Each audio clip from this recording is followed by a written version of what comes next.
Compañeros, tenemos consultas que nos están llegando. Una de ellas refiere a la cuestión del salario. Si bien ya hablamos del salario mínimo, nos preguntan, ¿no produce inflación el aumento de salario? Entonces, para tratar este tema vamos a ir a una presentación con datos del Instituto Cuesta Duarte del PIT-CNT, porque nos parece interesante la información que ha brindado el Instituto Cuesta Duarte. Vamos a la primera pantalla. ¿Qué parte de la torta reciben los asalariados?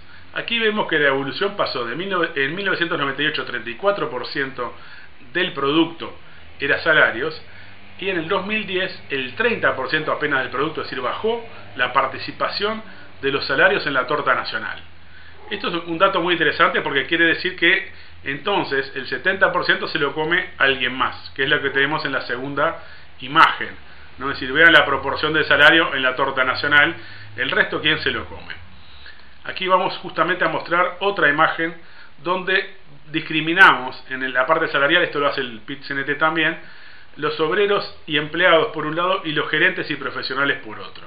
El salario de los obreros y empleados pasó desde 27,2% en 1998 a 23,5%, casi un 4% que cayó en 2010. Quiere decir de que el salario realmente, más allá de que haya habido un aumento, obviamente después de la crisis del 2002, aquí tenemos una caída porcentual del salario en el Producto Bruto. Y la parte de los trabajadores no dependientes, es decir, aquellos que no son asalariados, aquellos que no viven de un salario, sino que son pequeños propietarios de tierras, comerciantes, etcétera, han pasado del 14,5% al 11%. Es decir, aquí también hay una caída, hubo un aumento leve en el proceso de la crisis del 2002-2003, porque muchos trabajadores buscan una salida a través de distintas iniciativas para poder sobrevivir.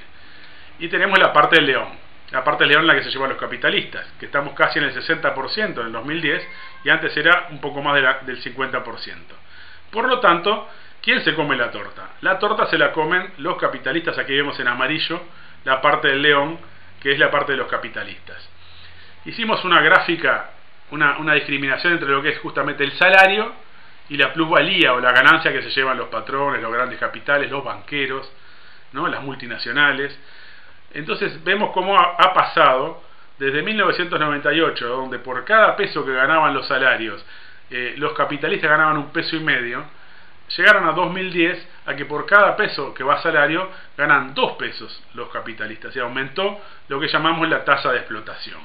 Aquí vemos en la última gráfica lo que llamamos tasa de explotación, que es esta relación entre salarios y la ganancia capitalista.